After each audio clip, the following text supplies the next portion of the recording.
Hey, Shannon. Hey, Matches. What you doing? What was that? What you doing? Oh, nothing. Just fooling around. Because as we're recording this, do you know what today is? Do you? The day we're recording this on is the worst day of the year, maybe for some people. April Fools. It would be considered the worst day of the year. My wife hates this day. And every year she tells me not to prank her, which is hilarious because as you know me well, I don't prank on April Fool's Day because I'm not subtle. I'm not good at that. I can't. I'm incapable of like. So hey, you man, really don't, do you? I really don't. I can't. Yeah. I'm like your car's on fire outside. No. One year I did the whole saran wrap on the toilet seat to my mom, and just because I didn't think it would work, I was just being silly, and it worked, and I felt so bad. I never pranked again. You broke your mother's little heart. I did, yeah. And your pranking career came to an abrupt end. I got the pee all over her for sure. Ooh. Yeah. And you just didn't think it would work. It was so obvious and shiny, like. That's so funny. That's so Louise Belcher of you. That is so bad stuff happens in the bathroom. I never did anything like that, really. I mean, if I could think of it, sure, whatever, yeah. And if it hadn't been your mom, maybe you would have gone and done it again, Yeah, but it's true. I would have been a serial saran wrapist. Saran wrapper. You learned yourself a lesson. Apparently back in the day, Mel Gibson was quite the prankster on sets of movies in the 80s and 90s. Sure he was. And he would do the saran wrap. He really? would kick people out windows. No, he really would do the saran wrap. He really was a prankster. Oh, that's apparently funny. Okay. George Clooney is too. Yeah. Oh, okay. But do you know who puts them all to shame? Who? Do you know who is the most notorious, most vicious, most just despicable prankster of all time? Jared Leto's Joker. No, I didn't say who was the worst Joker of all time. You don't want to beef. You don't want to beef. You don't want to beef. Ha ha. No. The most despicable prankster of all time is my mother. Really? That's right. Shannon's mama. Your mother? She's a monster. Because and I'll tell you why. And they're not even that great. She'll admit that. Every year she gets me. Every year she tricks me. I don't know how long she's been doing this, but she will trick me. Even when she's not with me. She'd be on the phone with me. And she tricked me. She texts me, and she tricks me. One year, she told me my dad was finally going to retire, which is impossible because my dad is one of those people who will never stop working until his body stops working. Then he'll be like, take me over there. Yeah. No, not true. This year, she told me dad had 2 flat tires on his truck.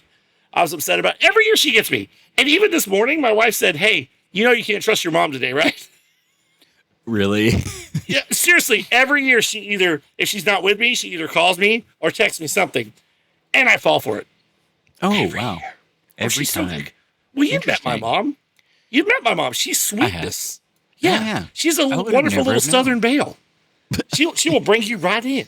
It's true. No, she's so bad, man.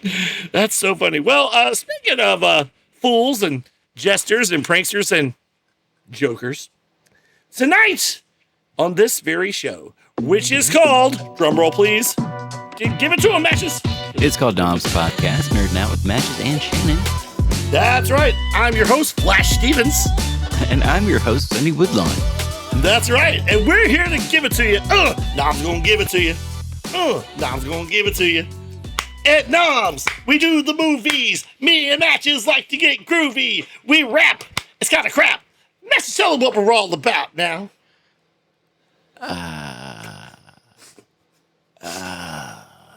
Okay, here on NOMS, what we do is we take apart cinema and we pull it apart like a spaghetti. We put the meat over here, put the noodles over here, a little oregano, and we're like, what makes it tick? That is what we do. That's exactly what right. we do. Yeah. That is exactly what we do. Here at NOMS, we do a movie every week, and we don't just do it ourselves. We have help from the past, from the great warriors of cinema. Who are they, Matches? They are Siskel and Ebert, our best friends in death. That's right. And in life. 2 of the greatest critics of all time. If they were superheroes, they would be the Celluloid Crusader and what would the other name be? Think of something. You got it. Mermaid Man. Mermaid Man. So that's already a thing, though. They are Barnacle Boy and Mermaid Man, kind of, aren't they? They are kind of, because Siskel's a little bit more cranky, and Ebert's It's like, true. to the cafeteria. That's true. Okay, Which yeah, I am I'm down too. with that. They are kind of are, yeah. Yeah, and the reason I'm being so superhero with my references, oh, by the way, today Marvel tried to trick us with the April Fools, and then they gave us the real title of the new Spider-Man movie, Brand New Day. Oh, that's pretty exciting. Yeah. Yeah. It's actually based on a story arc where, get this, Mephisto, who did not show up in WandaVision, Mephisto, the devil of Marvel Universe, he offers Peter a deal to have everyone forget that he's Peter Parker, that Spider-Man's true identity. Everyone forgets it because it was in exchange to save Aunt May's life. But it also takes away him and Mary Jane's love. Oh, Does that sound familiar? Which is what they did in the last movie. The end of the last movie in a different way, and for different reasons. Yeah. So. Exactly. But that's kind of exciting because Brand New Day was like an awesome arc. It's like, he's back. Yeah. Who is he? I wonder if he'll even be in the Doomsday stuff coming up, whatever it is. The Avengers Doomsday with the huge cast announcement. Yeah, I mean, he wasn't on it, but there's a lot more they said that's not in it. So I kind of want to know. I want to know. Yeah, I do too. Yeah. I mean, is Foggy in it? Foggy Nelson, or is he Happy Hogan? Which one? I don't know. Jon Favreau's in it. I can only hope so. He's the best. Speaking of, I love Favreau. Speaking of superheroes, speaking of great superhero films, tonight's movie is I would say not a forgotten classic, but I would wager to say some of our audiences maybe never heard of this movie. There are people who don't know this movie exists because it wasn't marketed. It was not marketed well. No, it wasn't supposed to go to theaters. In the last second, they put it in theaters, a wide release, and no one knew what it was. So it didn't do very well until video. So, well, tell them what the name of this movie is, Matches. The name of this movie is Batman, the animated series or movie, Mask of the Phantasm. Is that the entire title? TM. I think so. Yeah. TM. I like how you added a spooky. Ooh. Yes, spooky.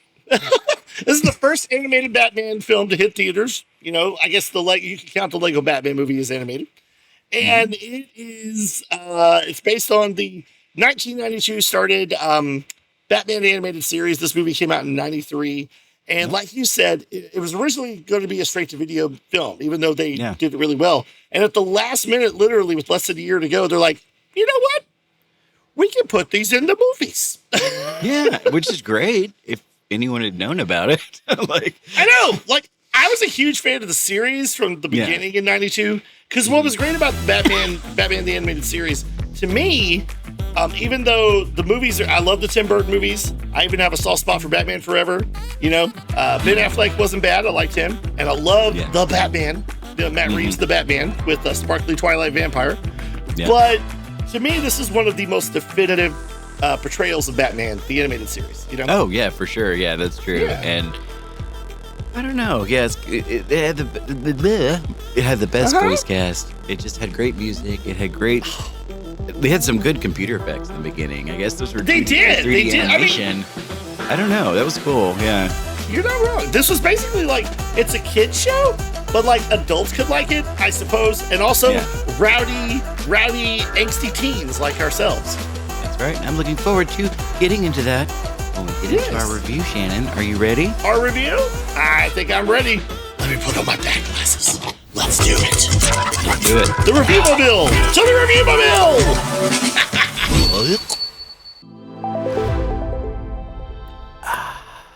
Another gobstopper or goober, sir? I Master love Mashes? gobstoppers, please. Thank you. Alfred. Okay. You're not wrong. Like I said, this movie, this Batman series and the movie, it's kind of it's one of the best representations of Batman ever.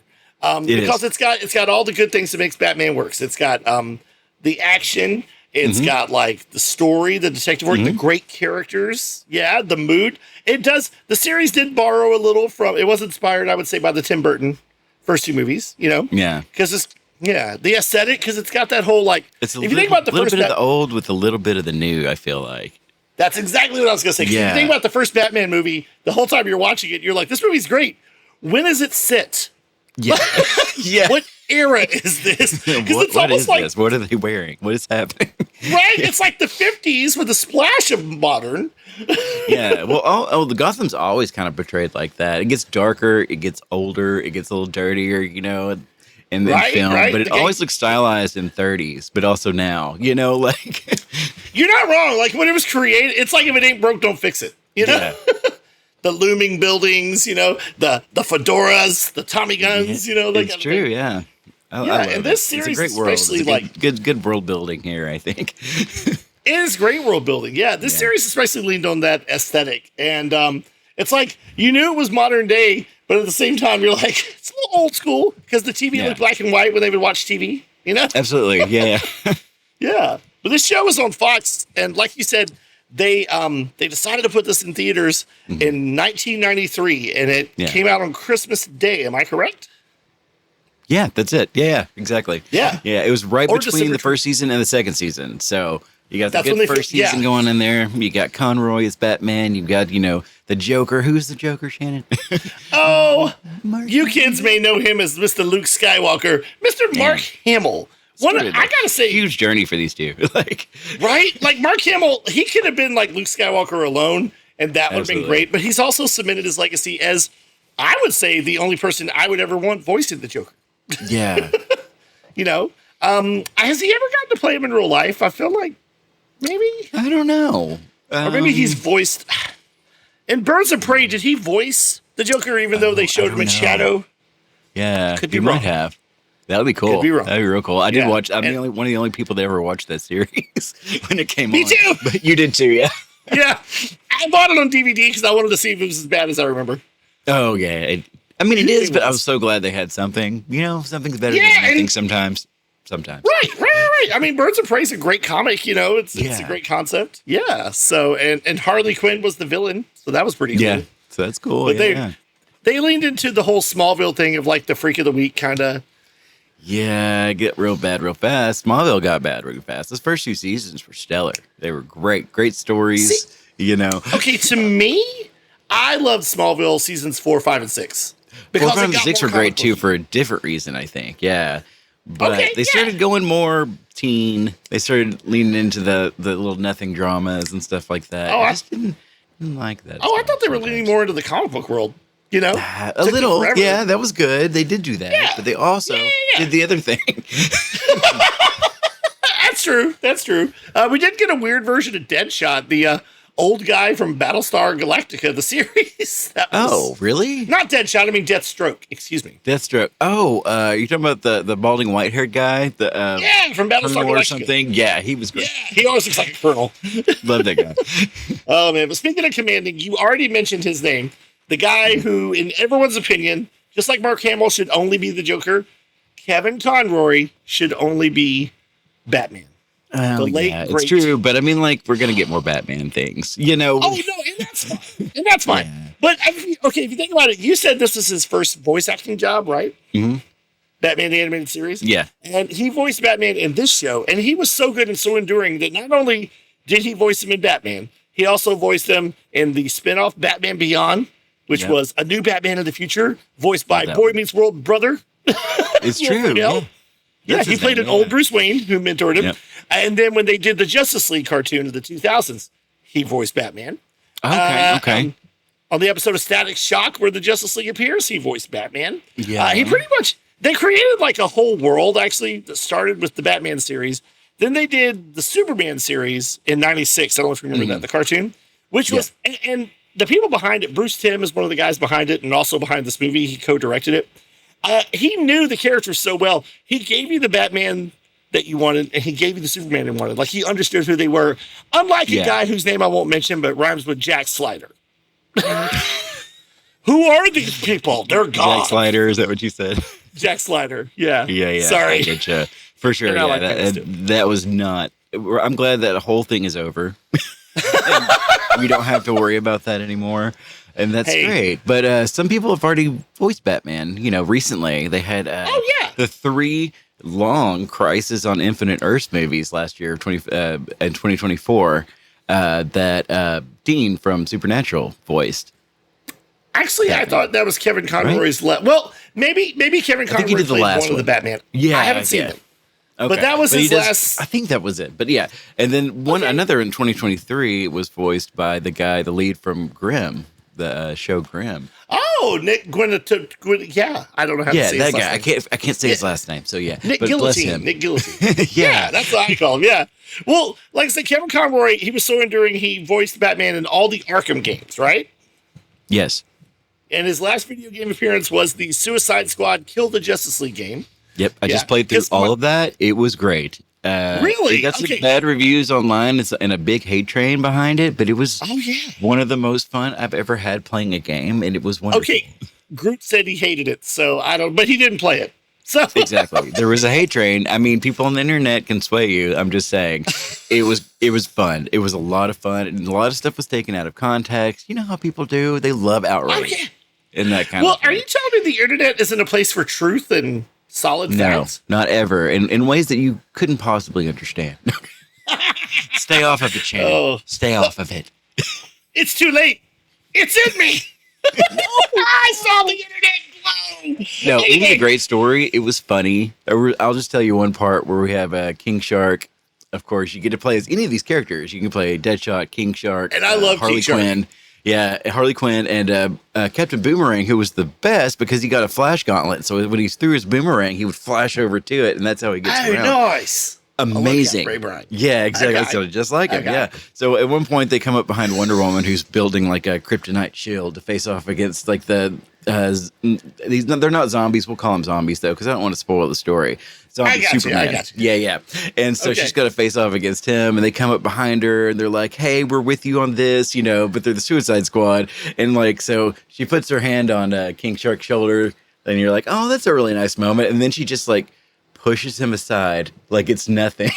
Like walks right past him. And it was the funniest thing. It was so good. No, that game is amazing. It's really fun, and I recommend it to anyone. Yeah, it's great. Is that your video game movie pick of the week? It is. No, really. Okay. Nice. And they've kind of abandoned it now, but it's really cheap on sale, so it's really fun to play. Okay. Yeah. Well, again, like I said, Kevin Conroy, a huge legacy. And, there are other people who have voiced Batman and animated stuff, and there always will. Adam West voiced Batman back in the Super Friends day. Did you know that? Absolutely. Yeah, I knew that. Yeah. I watched the Super Friends when I was we lived in Conway, near you, where you live now, kind of. And nice. Yes. That's where we grew up watching the Super Friends. Yeah. I grew up watching Super Friends. My mom would watch it with me in the morning. I watched the Batman and Robin crossover with Scooby-Doo. Remember those? Mm-hmm. Oh, yeah, that was great. I remember them calling it a Justice League and going, that's Super Friends. What is that? I know. I would read the comic and I'd be like, why is it called Justice League? I did. Yeah. You did too, I guess. Yeah. Yeah. And towards the end of the show, they got really, really awesome because they brought in Darkseid. You remember that? Firestar and Cyborg. Because Cyborg was all like, y'all can put on regular clothes and disguise yourselves. This is my clothes. Exactly. Yeah. I remember that. For a cartoon, it's kind of heavy. But yeah, Batman. Back to Batman. I was just going to say the late, great Kevin Conroy, who sadly was taken from us a few years ago by cancer. Yeah. And he was almost a year before he died, he was supposed to be at Arkansas Comic-Con. And he pulled out. And then we found out why. And then the next year, I don't know if I've said this on the air already, but they had this table set up for him and Jason David Frank, who played Tommy from Mighty Morphin Power Rangers, the Green Ranger / White Ranger. Yeah. Because they had both died around the same time. Yeah. So you could sign like a little immemorial thing for them. And really? Rocket went up there and wrote, "Thanks for being a legend." Oh, that's cute. So this goes out to Kevin Conroy. And I got some more to say about him later, but we're not just about Kevin Conroy. We're about Batman, Mask of the Phantasm. Yeah, the first big movie, serious animated film. Yes. Yeah, it is. Come out a year. What's that? I'm sorry. I'm just saying it is. That's what it is. It's animated. Oh, it totally is. It comes out a year after Batman Returns, the sequel that made McDonald's blush. Yep. So Batman was huge on everybody's brain. It was a nice little palate cleanser between that and Batman Forever. Yeah, and like I said, Batman Returns was my first dip into the world of Christopher Walken. You'd never seen Christopher Walken before. No, I remember watching the movie and my dad going, "That's old Christopher Walken." I was like, "Cool," and that's the first time I ever heard his name. I didn't know who it was. I give you unlimited. Yeah. Love Christopher Walken. Well, he's not in this movie, but who is in this movie is Kevin Conroy. Mark Hamill is the Joker, of course. Yeah. You've also got legends like Abe Vigoda. I saw that. He was Sal, wasn't he? Yeah. Yeah. He was Sal in The Wheezy. Godfather too. But go ahead. Yeah, I know. That's what's so I think that's funny. right. I don't know. Yeah. You think it was the same character? They let him live. Could be. Yeah, that's funny. Yeah, he'd already been in The Godfather. You got the lovely Dana Delaney as Andrea Beaumont. I don't know who that is. You never watched an episode of China Beach as a kid? No. Wait, no, I you never really watched don't know China who Beach. Dana Delaney I is? didn't. Oh, that's crazy because the composer of this actually scored China Beach. She was the composer. That's neat. Yeah. I know a lot about the music. I'll get into that a little later. But yeah, Nice. go ahead. Wait, do you really not know Dana Delaney that much? You never saw. I don't know. I might know if I saw her, but I don't know the name. You never saw a classic movie called Exit to Eden? I where never you saw get Exit to to Eden. No, we Well, should do that for you the get to podcast. I think. Right. I don't know, because you get to see Dan Aykroyd and Rosie O'Donnell in S&M gear. So I don't know about the exchange if it's worth Yeah, it. I'm down. I mean, if you're down. Okay, it's a long story. Anyway, Dana Delaney's in it, and lots of other people. We'll talk about that. I don't want to, spoil things, but I guess we got to get to Siskel and Ebert talking about their review. Yep, for sure. Quick question. Do you think it was received well? Because I've heard over the years that critics really liked this movie, and they called it like maybe the best Batman movie ever. Yeah, Or like one of them. it was pretty well received. I think it was. It was Even an though- overwhelming response, but there was a response for sure. And it got. However, Yeah. go ahead. Sorry. No, I was just gonna say it only got popular later on home video, of course, and then on TV. So yeah, That's exactly what I was going to say, because it was kind of a box office bomb. Because again, it wasn't marketed well. I didn't see a single trailer, and the only reason I knew they were making a movie is because I used to watch like the CNN Hollywood show that they would have every day. They would have like a Hollywood show, and I watched Entertainment Weekly, all those shows, and they would talk about the movie. I was like, the Batman series is going to be a movie. and people listen to what Siskel and Ebert said. It could make or break you. So that them liking it and having it on their shows, but we already know this, folks. Like this has been known. So that's what we're gonna talk about. I don't know how well they liked it or what they even say about it. I didn't look at it beforehand. But yeah. I did not see this episode. I do know, like you said, on home video is where it made its money back. Yeah. But I mean, this could have helped a whole lot, like Siskel and Ebert liked it, let's rent it, like Yeah. I mean, if they'd have just advertised it better and let people know it was out, families could have gone to see it because it was clean, Yeah. And what's great about the animated series and this movie is it doesn't get like violent or dirty, but it's there and you know it. But it's like in a family-friendly way. Yeah, you're like, oh wow, they're going a little dark with this one. there's but some it's not death. too much. Yeah. No, it's not gratuitous. No. It's PG level, but there's some death, and there's always a little wink innuendo. Yeah, I recommend watching it all on HBO or Max or whatever they're calling it now. I call it HBO, but yeah, watch that. Watch all of Batman Beyond. Watch all the Batman movies. They're there. They're great. They're all while wonderful. it's still there, that head of While Warner it's Brothers still keeps there. ditching stuff. Hey, we're getting the Coyote versus Acme finally through Ketchup Entertainment. And I'm so excited because I remember watching when I saw the Hellboy movie, the Crooked Man. It said Ketchup Entertainment, had this cheap logo, and we're like, oh wow, this is real indie. Did they sell it to Ketchup Entertainment? They were a distributor for it. So they're a small. They're not even a studio. They're kind of like what A24 was when they first started. They just curate movies and put them out. And Okay. Nice. All right. So, but they're doing well. Let's roll that beautiful bat footage, shall we? All right, let's do it. Let's see what they thought about my movie. If not, I'll visit them with vengeance and justice and stale popcorn. All right, there it goes. Here we go. I need a lozenge. We're going to have to share that beautiful bean footage.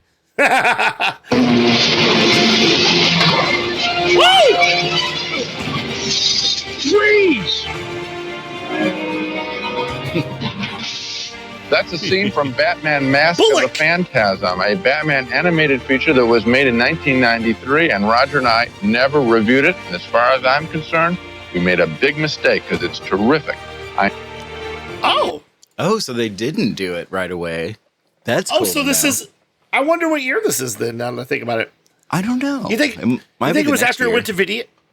Sorry, I didn't mean to interrupt. What? No, it's okay. It might be the next year is all I'm saying. Okay. I don't know. Do you think it's when it went to, because it went to video in May of 94. Oh, well, maybe the same year then. Phantasm, a Batman animated feature that was made in 1993, and Roger and I never reviewed it. Well, he said it was made in 1993, and we never reviewed it. So it sounds like it was around 94 or something.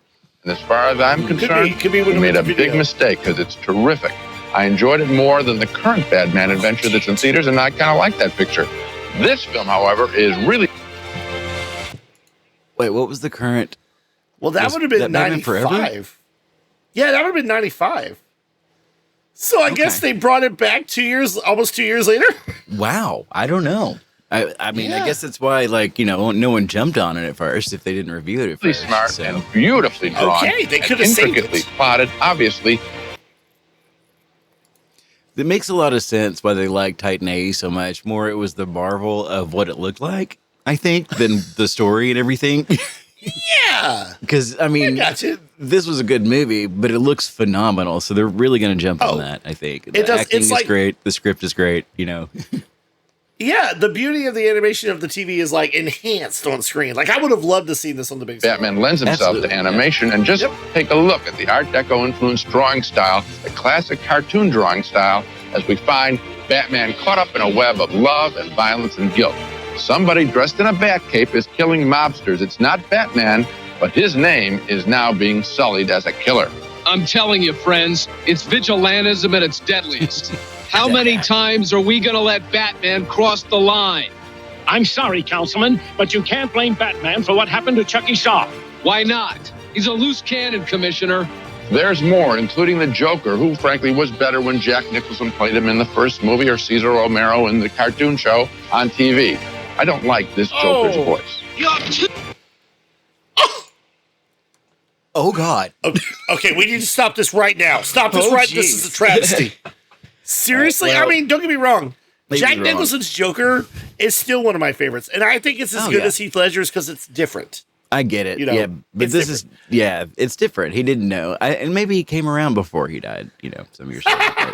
Do you think one of the last things he said was, tell Mark Hamill he was the best? It doesn't even sound like he knows it's Mark Hamill. So, as we all know, Mark Hamill was the best Joker of all time. As far as voice acting is concerned, I think. Yeah. Definitely, because he brings like the playfulness, but also the really unpredictable chaos of it. Because the great thing about the Joker, if you do him right, is the Joker might rob a bank. He doesn't care about money. He doesn't care about power.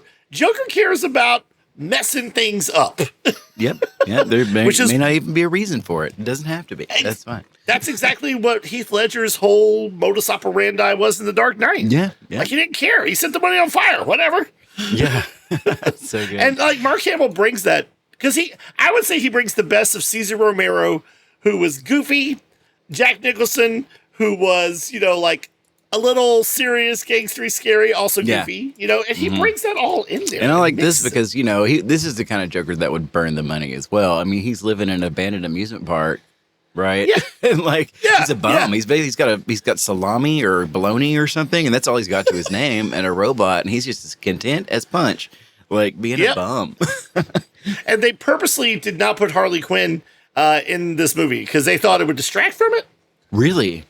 Yeah, I was wondering about that. Okay. But fun fact, the late, great Arlene Sorkin, who voiced Harley Quinn, who, let's just say, she's the inspiration for when you hear Margot Robbie talk like Harley Quinn, that's because of Arlene. Arlene Sorkin, Mr. Yeah, J. because Harley Quinn started in the Batman and the animated series, not in the comics. And that's right. A lot of people don't know that. Sooner and, much differently than people thought, that weren't into him back then, Yeah. Well, I was just going to say Arlene Sorkin voices a minor character in this movie called Miss Bambi. Oh, really? Oh, yep. What do they say? Bruce, Bambi's up on the piano singing.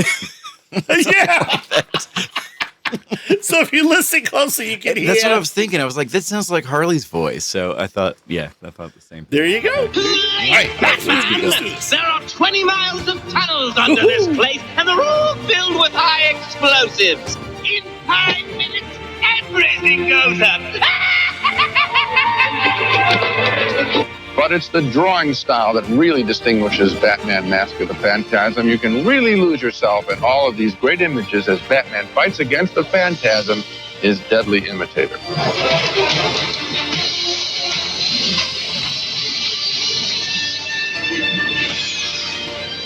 If I were forced to rank all of the Batman movies made in the last few years, I'd rank this animated one, just under the first live-action Batman from Tim Burton. I wish Warner Brothers would produce more animated features from this same production team. Sorry we caught up with this picture a couple years late, but it's available on tape and disc. Wow, yeah, a couple years late. Wow. I would say so if it's coming out around the same time as Batman Forever. Yeah, that's interesting, but very, very welcome. And yeah, there's so many good DC animated movies and cartoons out there, and they were always the best. Marvel's had always tried to do the animated stuff and failed, I feel like, back in the past, you know. Yeah, well, I mean, I like a lot of Marvel cartoons, but you're right, DC does great, mostly straight to video, you would say, animated movies. Yeah, but like their movies weren't good, but Marvel's were, and their animation was good, and Marvel's weren't. Like, that's how There you go. There you go. Yeah, and like, their animated movies are great. They would probably do good in the theater, but you're right. There's like so many, there's at least like one or two a year. I've lost count. Yeah. Yeah, they put it's some hard of the interesting ones out there, up. like Red Son of Krypton and things like that. They put more interesting stuff out there, like the different takes, you know? Yeah, and some are based on comic stories like Superman, Batman, Public Enemies. That's one of my favorites. Yeah. Oh, nice. The Red Hood. That one, then. Red Hood I've seen. Yeah, that's a good one. Flashpoint. Red Hood is really good. Young Justice Flashpoint, I think it was. It was really good. Yes. There's 2 Wonder Woman movies that are awesome. I mean, there's so many good, but they had an animated version of my favorite Batman storyline, Hush. But they kind of ruined the ending, but I won't spoil it for you. Oh, really? Oh, no. Yeah. I think I remember the poster for that one, so yeah. Yeah, they changed the ending, but let's get back to... Let's see what he has. He's got about a minute Gene left. Siskel, Mask of the Phantom Menace. Yeah, is Roger coming on? I don't know, is he even on the show? Watch it at home on Laserdisc. What is the show? And with a booming surround sound system, Batman Mask of the Phantasm was big-time entertainment. I really liked it. You know, I think that the day is coming, and it's also happening with the Disney pictures, when adults are realizing that animation is not limited to an entertainment form for children, and that animation can do some things live action can't do. For example, the sets of the city in this movie are seen more clearly than they are in the live action movies, where they get kind of murky. The exaggeration of the effects and of the camera angles can be stretched, and perspective can be played with in a way that isn't available in the real world. And then also here, it's interesting that they really did have a story, more of a story than the movies. And the characters, and they pause and they think, and they have feelings and motivations, and you get involved in it. I got completely involved in it. And also, it's tight. It's 77 minutes long. Every image counts. Remember, they're spending more money in animation, maybe per minute, than they are in some live action pictures. And they're very economically done. So you saw Batman Forever, and you still want to see some Batman? Try renting this, right? Coming up. Oh, no. Well, shade meant, I guess. Yeah, or maybe if you like Batman Forever, you'll love Batman Mask of the Phantasm. Well, I completely agree with him.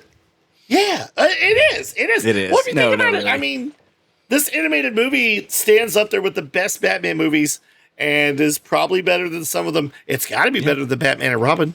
Yeah. It's true. Yep. I mean, it's true. Yeah. I completely agree with their review, except for Siskel hating the Joker. I don't get that, but maybe he came around. But this is the first time of him seeing that particular Joker, you know?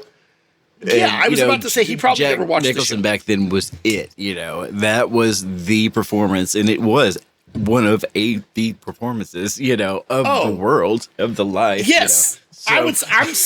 I'll say it. I've said it before. I'll say it again. I was still mad he was not nominated for an Oscar.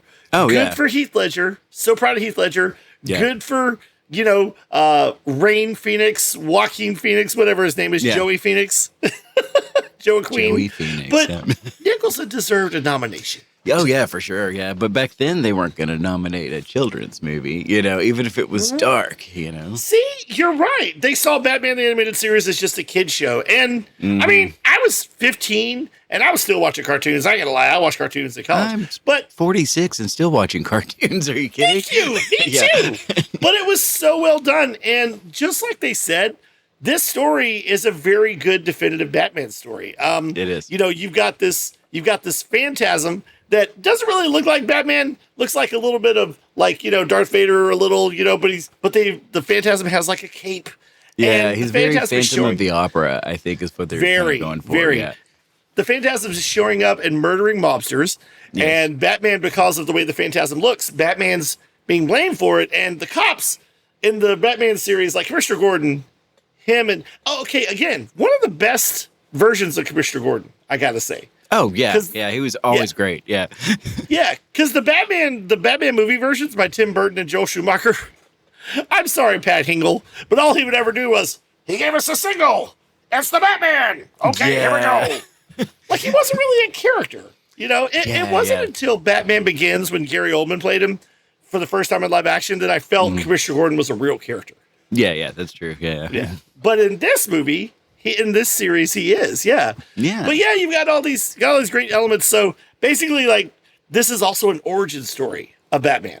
Yeah, it is. Yeah, you go back quite some years to when he hasn't even put on the cowl yet. He's just got a ski mask, I guess. Exactly. Yeah. And he jumps out with these criminals. He's like, "All right, on your bellies." And they're like, "Yeah, whatever, Mr. Kung Fu." Yeah. And he beats them up, but he doesn't intimidate them. And he's realizing he needs a symbol. And at the same time, he meets this plucky little dame named Adria Beaumont, who has lost her mom. And her dad is a very rich businessman, Mr. Beaumont, voiced by Stacy Keach, by the way, who, if you don't know Mike Hammer, Stacy Keach, you might remember him as the very, very mean dad from Titus. But Stacy Keach has been in so much more. Yeah, I know the name for sure. Delightful. Yeah. I love Titus. That was a great show. Yeah. Stacy Keach is like a mustache with attitude. He's great. Yeah. He's funny. He can be scary. But he voices Mr. Beaumont. And, fun fact, he voices the Phantasm. Oh, really? Okay. Yes. Yeah. Because it's hinted at the beginning that he might be the Phantasm, because as it flashes back, you see Bruce and Andrea starting a romance, but Bruce is also starting his crime fight romance. Yeah. And he's starting to see any attachment with anyone besides Alfred as a liability. Yeah. Yeah, because he's fighting these street punks. And there you go. And he's having to decide, like, is this the life I want, or do I want to go on with my mission? And, Alfred, at one point when he puts on the mask, for the first time, Alfred's like, "Oh my." And it's kind of like he's horrified because he's embraced this darkness, that Alfred didn't want him to go down, but he supports him anyway. Yeah. But again, that's why this movie's so good. It handles the origin of Batman really well. And of course, you got Dana Delaney as Andrea Beaumont. Her dad's involved with some gangsters that just happen to be the gangsters that are being knocked off one by one in the present day. Mm-hmm. Yeah. I was only a little confused when it kept going back and forth. I was like, "Oh wait, we're here again." Sorry. Yeah. Be prepared for flashbacks, because it's a cartoon, so you don't know. Bruce looks the same. Kind of, yeah. Yeah. But with those gangsters, you notice every now and then you get a look at one of their henchmen with long nose, certain look about his face, looks a little crazy, and it is strongly hinted that henchman is the Joker before he was the Joker. Oh, I was going to say Condiment King, the greatest Batman villain of all time. No, sorry. No. Yeah. Also a Batman series creation, Condiment King. Yeah, Condiment King. He was a good one. Yeah, as was one of my favorite characters in the Batman series, Harvey Bullock.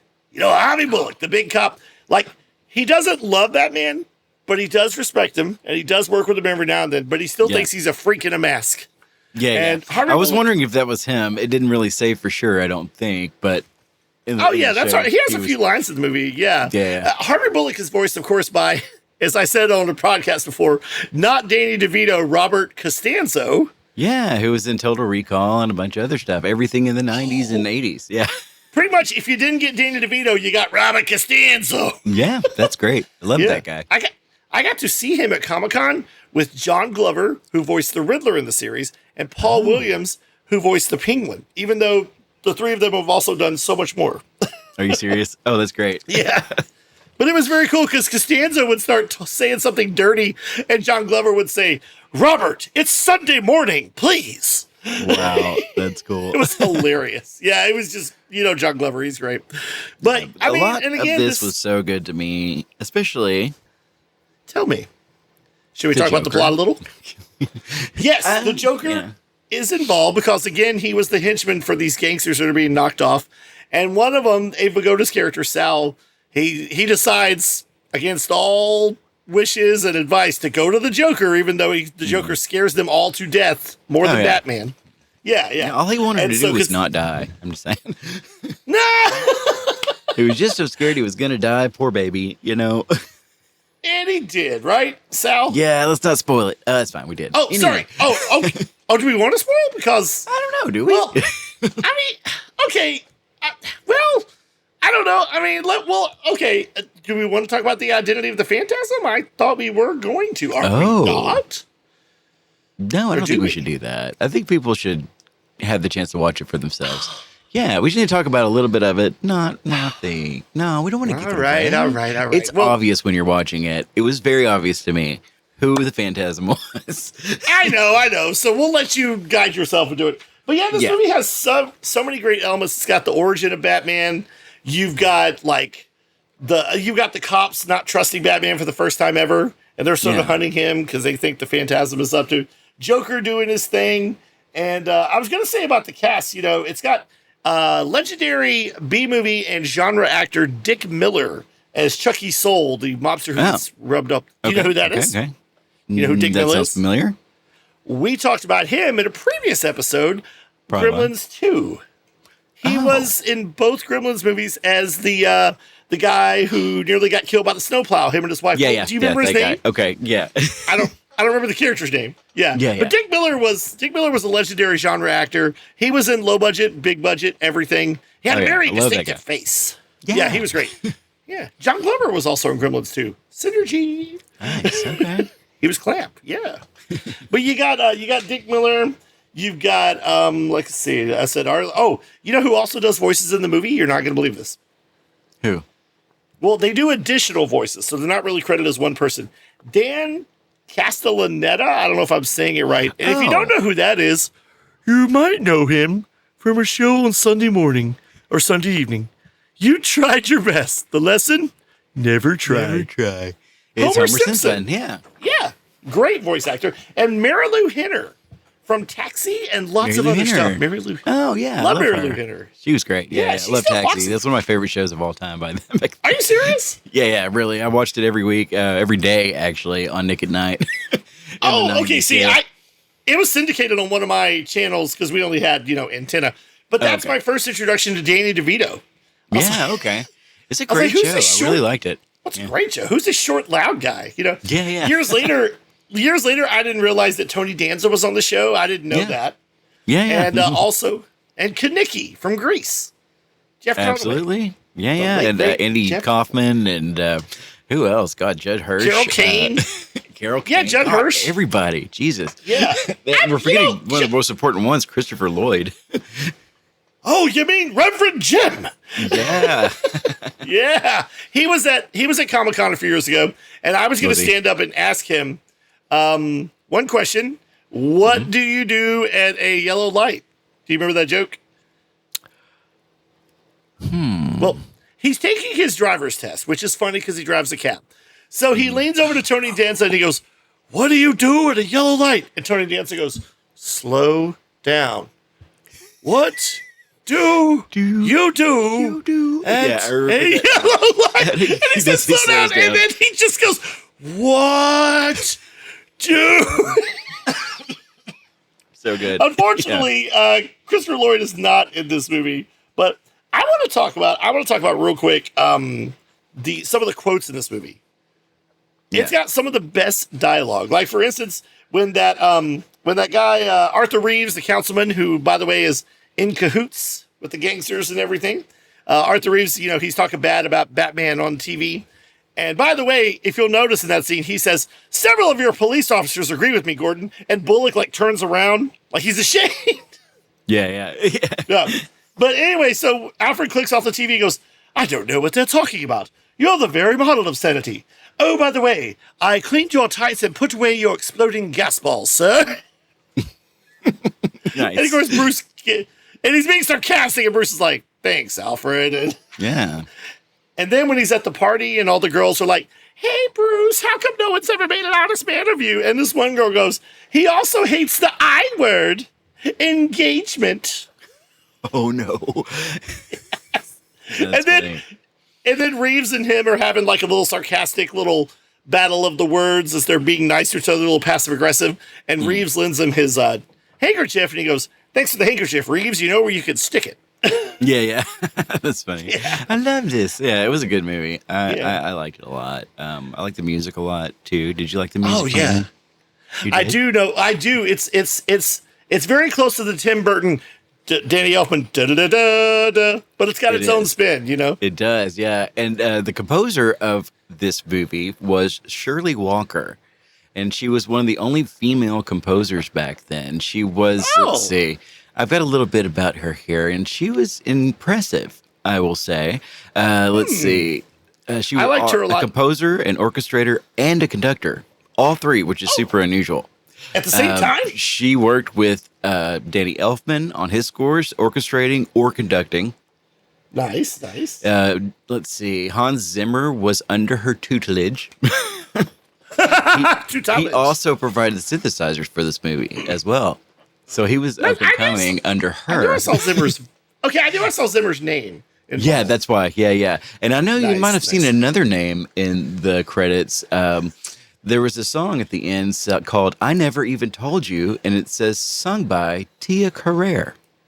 Wow. A babe string. Did you see that? You know what? For the first time ever watching it a few days ago, I noticed it. Wow. Because yeah. And I was like, what? Tia Carrere? What? I know. It's insane. Like, who knew she sang? Well, I mean, I guess she did sing it. I did. She had CDs back in the day. I remember that. And she was, singing all the time. But the song was written by Glenn Ballard and Sita Garrett.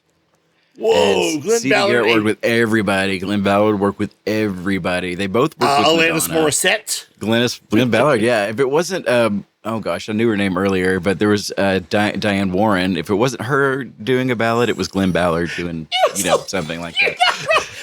Diane Warren was recently nominated for another Oscar for she's been passed over every single year. Oh, well, so was Randy Newman forever. So was Randy Newman. But he sucks. I'm sorry. I mean, he had a song. Don't like Randy Newman? Why don't you like Randy? He plays the songs and he does what he's doing. He's fine. He's not for me. I love Randy Newman. Yeah, I got you. I get it. But yeah, she actually orchestrated or conducted all of not Tim Burton, but Danny Elfman's stuff that he wrote. So that's kind of she was kind of the woman behind everything, which is kind of neat. She did Batman 1989. She did Nightbreed with them. Let's see, she did Dick Tracy, Darkman, Edward Scissorhands, and Article 99. I don't know that one as well, and lots of stuff. But she said in an interview that she explained that the Latin lyrics used in the main title, that when it first comes on, were actually the names of key Warner Brothers staff read backwards. What? Yeah. So the music, there's a lot going on to the music of this. Yeah. She went on to do the first three Final Destination movies. She's done a lot. She passed away, scored? I think. But she did some for John Carpenter when he wasn't scoring things because, what's his name? Chevy Chase got her to score the Memoirs of Invisible Man movie because she did the score for National Lampoon's Christmas Vacation, and he was super impressed with her. Oh, wow. I guess I don't read my credits enough. I know. And I gotta there's say, so much. It was just a rabbit hole, and it was like the music is just as interesting as the movie. Yeah, well, I loved her on What's Happening. So on What's Happening, yeah. Was she not Big Shirley? No. Anyway, I wanted to say about Kevin Conroy. He's more known for animation than live action, but I found out that he had been live action acting for a while. Nothing big, but he did a lot of TV work, and apparently he was on probably one of your mom's favorite soaps and one of mine's back in the day, Search for Tomorrow. Oh wow, okay. Which is a much forgotten soap opera of these days, but he was on that show, and he did get to play Batman in live action one time. Did you know that? Oh really? Wait. Yes. On CW? Yes, on the 2019 when they would cross over all their Arrowverse Crisis DC on shows. Infinite Earths. Yeah, They he played did, the and Batman. he did get to play a version of Batman who was in a exosuit because he'd been injured, and he also played a corrupt Batman, so he was bad too. Yeah, that was crazy. But that was I the loved first. it. Yeah. That's the first and only time you got to see him playing. Yeah. But he's great. Kevin Conroy was great. All the voice actors. A guy named Efren Zimbalist Jr. played Alfred in the animated series and the movie. And to me, like I said, to me and Commissioner Gordon, Alfred and Commissioner Gordon, they were fine in the old Batman movies, but they didn't seem like characters. This cartoon fleshed them out. And then finally in Batman Begins, you get Michael Caine and Gary Oldman. So important to the Batman story, you know. Oh, they're more extremely important than his parents being dead, you know, because they are alive and they help him. They know his struggle, you know. That's right. Another fun fact about the Phantasm, the look was modeled a little after Mysterio, the villain from Spider-Man. I read that. That's cool. Yes. But it was also loosely inspired by a character called the Reaper, which was from a Batman storyline called Batman Year 2, which this is loosely inspired by. Okay, yeah. I know there was some legal drama behind the scenes about the guy who did was there? Year 2. A little bit, yeah. They were claiming that all that was an accident. It wasn't on purpose. But the times that he came by the offices, the people were sitting there like on their typewriters looking at copies of Year 2, and they're like, he's like, cool, you know? And then they were like, oh, no, that never happened. And he's like, it did happen. Yeah. So it was also based on Year 1 as well. Like they said that was on purpose. That one was on purpose. Yeah. I don't know what's going on with them, but yeah. Well, it's just so funny because like this movie had 4 writers. One of them was Paul Dini, who is very involved with the animated DC stuff and live action DC stuff. And he said that like they wanted to pare it down and separate it from the show where they didn't have a lot of the supervillains. They wanted a different story, kind of a love story, which this movie achieves. I think Batman Mask of the Phantasm is great. I'm just going to tell you right now, if it's on HBO, I watch this movie like once or twice a year, if not more than that. Oh, wow. Okay. Yeah. I don't. It's so good. It's good. But I didn't see it. I didn't see it till 2002 when I rented it on VHS. Finally, after all these years, I was like, I'm going to rent it and see it. And I was like, why was I not watching this? Yeah, exactly. Yep. All right. Well, I'm ready to rate it because we're running out of time. Let's go. What? There's no time. We've got to go. That's true. All right. Well, what do you want to go first? No, you do. Okay, fine. I'm going to say I have no particular order, but my favorite Batman movies are the original Batman, Batman Begins, Dark Knight, okay?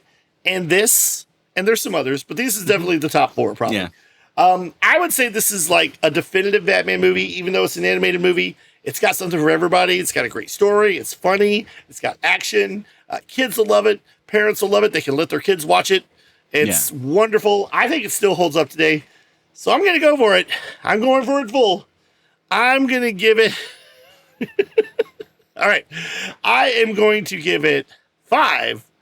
Count them. 5 Harvey Bullocks out of 5 Harvey Bullocks. One of my favorite Batman characters. He's good. Yeah. I love Harvey Bullock. Harvey. Yeah. Harvey. Harvey. I like the movie as well. G. And you said how many out of 5? 5. 5 out of 5. Oh, wow. Okay. Yeah, in my opinion, there is nothing wrong with this movie at all. There's no... All the voice actors are great. The characterizations are great. Like I said, they get the story. They nailed the story of Batman. They nailed Batman. That's true. Yeah. You swayed my vote, so I'm going to have to give this 5. Mark Hamill really is the best Joker ever, in animation at least, on voicing at least, out of 5. Nice. Well, you know, what's funny is starting with Batman the Animated Series, like I said, they made a whole verse because they made a whole universe because Batman the Animated Series is connected to Superman, which is connected. They're connected to Batman Beyond, a show called The Zeta Project and the Justice League. It went on forever. I think they call it like the JLA universe or something like that. Yeah. And they've tried to recapture it since then. Like there's been another Justice League cartoon, Justice League Action, which wasn't as good. Batman Brave and Bold, a lot of people liked that. Because I will say, the second person, in my opinion, who's allowed to voice Batman the best is got to be Diedrich Bader, a.k.a. Oswald of Drew Carey Show. Oh, really? Because his is more of a comedic take, but it's still really good. Have you ever heard him? Wait, when did he do it? For the show Batman Brave and the Bold that was on Cartoon Network, where he would team up every week with someone. Oh, okay. I don't think so. And that one's got more of a, not a silly, but more of an old school Batman show vibe. Okay. But still has some good storylines. I enjoy Lego Batman myself. I thought he was hilarious. Will Arnett. Yeah, Will Arnett is he's a very good Batman. Yeah, and on the Harley Quinn show, the newer one, they all kind of, he acts like that character too, which is really funny. Isn't that Diedrich Bader voicing? Oh, I think it is. You're right. That's what it was. Okay. Yeah, he does him on that too. Okay. Yeah, he's very good. Well, and very good at being aloof and doesn't know what's going on. Yeah. The best voice on Harley Quinn has got to be King Shark. Hello. Oh my gosh, that's good. Of course, Alan Tudyk does a couple of voices on there, I think. He's Clayface wonderful. and something else, I think. Wash from Firefly, or as I have to refer to him to my wife so she'll remember, the dentist's best friend from that show, Suburgatory. Yeah.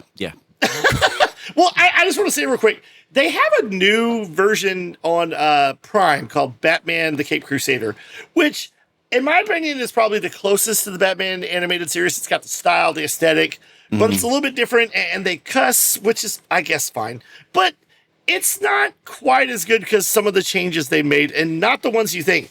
I don't love this version, the new show, because they made Harvey Bullock a corrupt cop. Oh, really? Yeah, and I do not like that of his character. Harvey Bullock is supposed to be a rough, around the edges, but moral, like, justified, type cop, Raylan Gibbons. Yeah. I don't know. Which show is it we're talking about, though? I guess I'm talking about Batman the Cape Crusader that's on Prime Video. On Prime Video. Oh, I don't have that. On Amazon Prime. Okay. Yeah. Okay. It came out last year. It's okay. It made a lot of changes, and it's very close in look and feel to the animated series. Good. I love that. Okay. All right. Oh, and I'm sorry. One more thing before we go. If you're looking for another nostalgic throwback to Batman the animated series on video or streaming, you should check out Batman and Harley Quinn, where Harley Quinn teams up with Batman and Nightwing to stop Poison Ivy and Dr. Phosphorus. It's got the vibe. It's got the look. It's got it's not Arlene Sorkin, but it's the girl from Big Bang Theory, Melissa Benoist, or not Benoist, but Melissa Roche. Okay. I don't know if I'm pronouncing it right, from Night Court. Yeah. There you go. Yeah. Well, now what do we do? Well, now is the part of the show where, I don't know, where you try to come up with a theme song, I think. Oh, I got something. That's going to change your life. Ladies and gentlemen, this is the part of the show where Shannon opens his mouth, Matches sits back, and the rainbows fly. Yeah, that's when I turn down my sound a little bit. I knew it. I knew you were doing this. I knew you were playing your Game Gear. I knew it. My Game Gear. Well, I have Sega a theme song. Game Gear. Let's go. It is Sega. So this week, I have a theme song inspired by the one and only Batman. I don't know if you're ready for this, Jelly. Are you ready? I'm ready. Well, I just got one thing to say to you. Oh my gosh, Harley. Look at that bat. I mean, he's just so Batman. I kick the butts and I cannot lie. I'm a crime-fighting kind of guy. When the Joker threatens to get in your face and being tries to wreck the place, I go bam pow. Because I'm the one who's in the dark. No need to pay the ransom. But now I got to deal with this venom. Oh, Delaney, I want to solve your mystery and know about your history. Alfred tried to warn me, but you weave on me like your name was Sigourney. So turn around, put the sky down. Even Riddler got a shout. Baby got mask. Baby got mask. Little in the middle, but she got much back. Oh, baby got mask. Yeah, baby. When it comes to crime fighting, I do mine in the dark. There you go. It was terrible. Let's try next time, Zor. Every time I think I got you, you pull me away. I'm sure. Every time I think I got you. We'll do dinner. We'll do lunch. Every time I think I've got you on the hook, you'll wriggle away. That's right. All right, well, that was another attempt. But now, But now, segue. This part of the show is called, are you ready, Matches? I'm going to do it like Batman. You ready? The video movie corner pick of the week.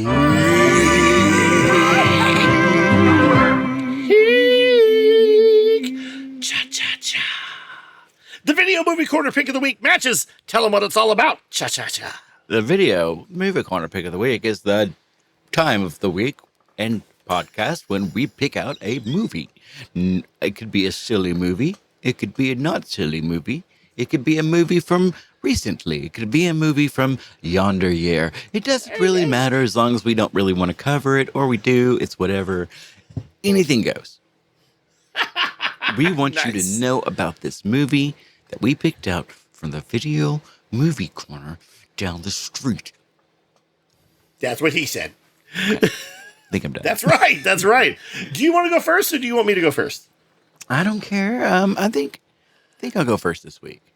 I'm ready for it. I got to pick one. Go ahead. Oh, God. Oh, no, not again. I'm kidding. I have one. No, Tell I actually watched it today. After watching this movie yesterday, this morning, I'd noticed something. I was like, I'm going to check this out because it was another Batman animated film. And it looked fun. I'm a sucker for Batman. I'm also a sucker for the cosmic horrors of H.P. Lovecraft. I know of what you're about to speak. Cthulhu! This is a movie based on a comic series, I think it was 3 comic arc back in the 2001, something like that. It is called The Doom that came to Gotham, that was spread on Gotham, that was in Gotham. The dude that sat down at a park bench in Gotham and said, "Hey, how you doing?" Yeah, that's the one. Yeah, it's really good, y'all. Okay, y'all, here, get this shit. Okay, there's Batman. Here's Bruce Wayne. Get all over this shit. Paint this, yo. Paint this. Batman is not Batman. He's just Bruce Wayne, and he's from the 20s. They've set this back a little bit. Yeah, they set it back. Everyone's a little different. He hasn't put the bat suit on yet. He's got his helpers. Dick Grayson is one of his helpers. There's a nice Asian girl who helps him along the way. Who I think is supposed to be Cassandra Cain, who was Batgirl in the late 90s and early 2000s. I was wondering. Okay. Yeah. They're all either supposed to be something or, whatever. And you get to see a lot of Batman's best friends and best foes as a little bit differently than they normally would be. And it was really refreshing. I absolutely loved this. It was very straightforward right off the bat, but it's got some wonderful twists and turns along the way. You find out who certain people are and what they're doing and what's going on. I absolutely loved it. I don't want to give it away. I just don't. It was darling. If you like cosmic horror, you like the Eldritch Gods, you like the Cthulhu, or however you say it. That's not how you say it. That's how it looks. You know that, Shannon. How do you say it? I don't know. There's a couple of, there's at least 3 different pronunciations, and it just sounds anything like Cthulhu. Yeah. No. But I love Cthulhu. It sounds great. Hang on, Matches. Hang on. Yeah. I'm getting a call. Oh, who is it? It's the call of Cthulhu. Hang on. So I have seen this movie, and as you said, it is based on what they call Elseworlds, which is a DC. One of the Elseworlds comics. Yeah, it's a DC label where they take the characters and they put them in different situations, and they can kill them if they want. Yeah, not a lot of people survive this one. You're gonna get you're gonna get some surprises. I like the way you said it. You're gonna get surprised. Yeah, that's right. You will. All right, The Doom that came to Gotham. I've seen it. It's very good. I agree with your assessment. I'm glad. Oh, that's cool. Yeah, I was just like, I was so drawn to it. I was like, I have to see what that's about. So yeah. I believe it is currently streaming on the Max, right? It is. Yeah, HBO. All right. Catch it out. Hey, like I said, there are a lot of great DC straight-to-video animated films, and you can catch a lot of them on Max. Yeah, they are very, very good. Yes, that Crisis on Infinite Earth 3 series, 3 movie series that they had out were really good. I thought they were fun. It was a fun time to go through that story again. So yeah. Yeah, it really was. It really was. Okay, all right. Well, my video movie corner pick of the week is not animated. However, it does have an undercurrent of darkness in it. if you count the ocean as being dark. My video movie corner pick of the week is I assume it was seen. I don't know the critical reception. I don't know if it was a box office hit, but I know it went to theaters, and I saw it a year later on HBO. Yeah. It is a very good thriller called The Shallows. No, it's not, A Star is Born. It's The Shallows from 2016, starring Blake Lively. That's right, Blake Lively. I can't talk tonight. Blake Lively? Blake Lively, Mrs. Ryan Reynolds. There's your DC connection. Good old Blarkley. There's your DC. I love her. Yeah. Yeah, she's great. There's your DC connection right there. Yeah. Sister of Robin Lively, also known as Teen Witch. Top that. Atop that. Robin Lively is Ryan Reynolds' sister-in-law. Atop that. Right. That's crazy. I love that. I love that so much. Yeah, great connection. So basically, Blake Lively plays, I keep saying her name wrong, Blake Livers. Blake Livers plays this girl from Texas who's a surfer who's down in Mexico or a Latin American country. I can't remember which one. And she is surfing, and she finds this really hard to find surfing spot. And, she's having fun until a big old great white decides to take a little nibble to see what she is. And she spends the entire movie not being able to go to the shore. And she's stuck on this little rock that keeps, disappearing in low tide and high tide. It's basically her figuring out a way to survive against the shark. And it doesn't have a lot of actors in it. It does have a Batman connection, though. Brett Cullen, who was in The Dark Knight Rises, who was in a whole lot of other stuff. I can't name a lot, but you've seen him. You know him. Brett Cullen, he's great. He plays her dad in a brief little part. And, of course, she's also dealing with, her mom dying a long time ago, and she's got a lot of future stuff to decide. Drama. And this movie is a tight, 90-minute action thriller. And they take the Jaws idea of you don't see the shark a lot. Really? Until towards the end. Also to keep it PG-13, because there is some violence, but it's very quick. And if you're, I think I've ever heard about this. Have you never heard of The Shallows? I don't think so. I think it's an underappreciated gem, which is why I wanted to highlight it.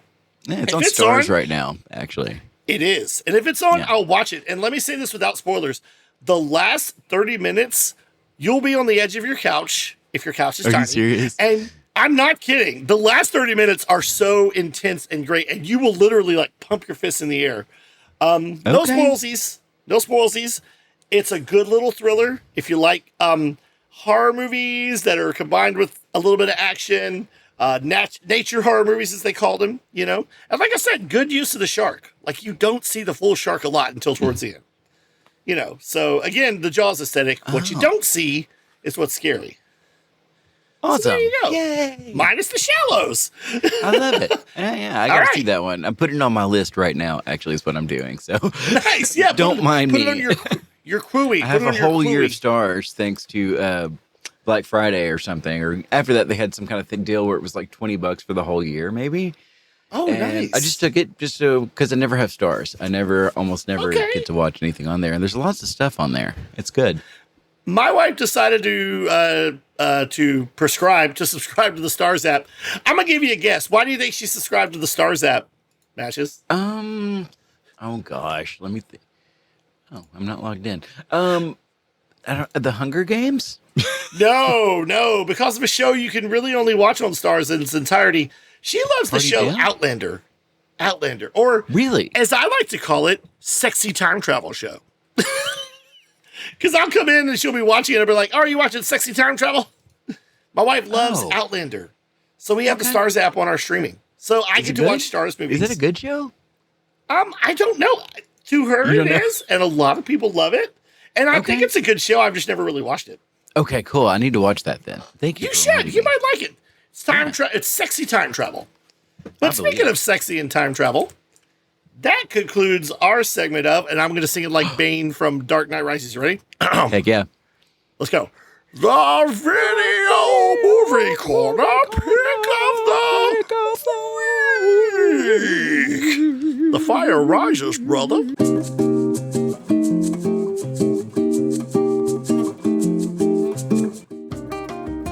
Shannon?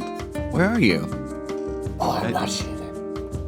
I've decided to dedicate my life to fighting crime.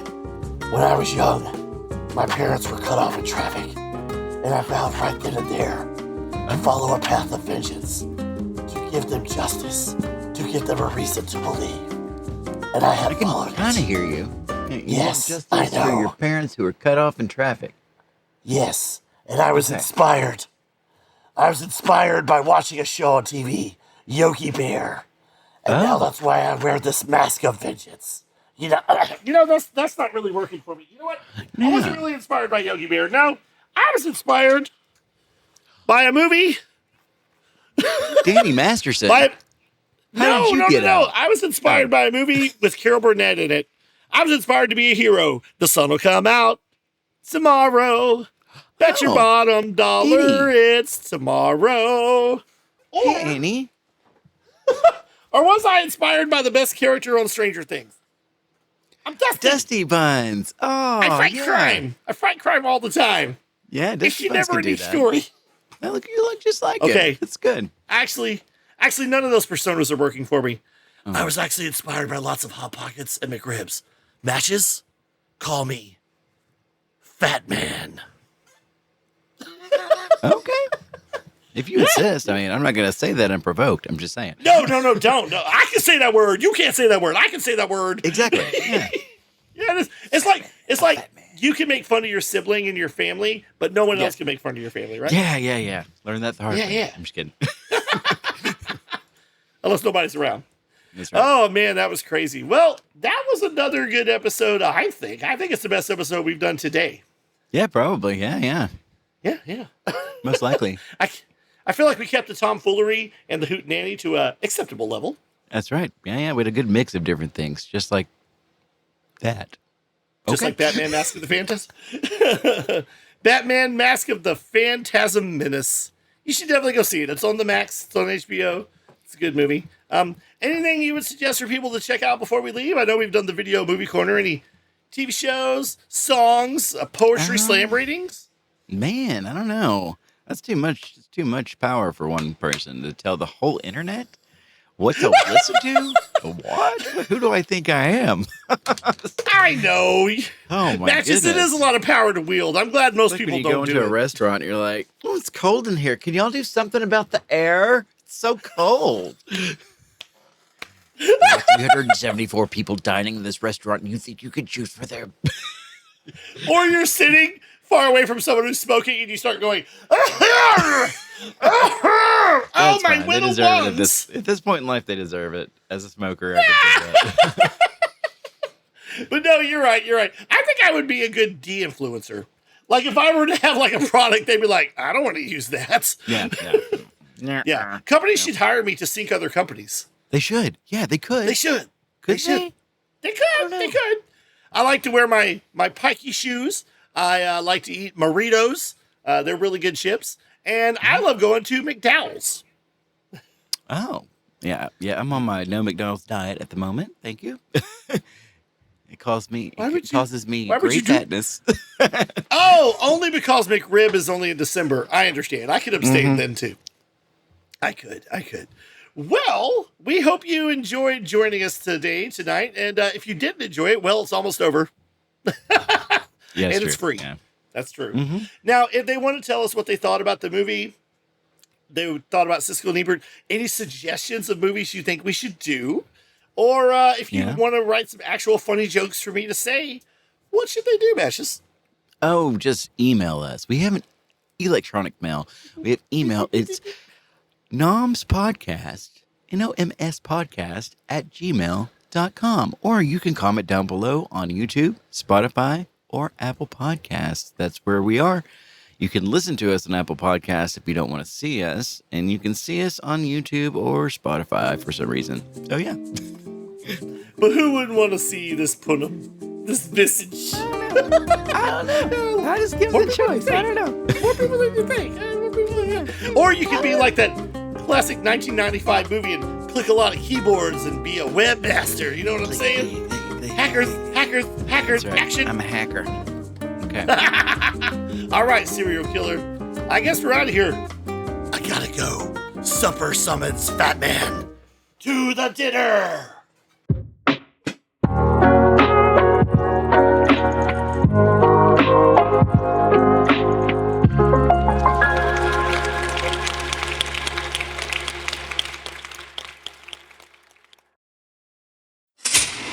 Num num. Nom nom nom.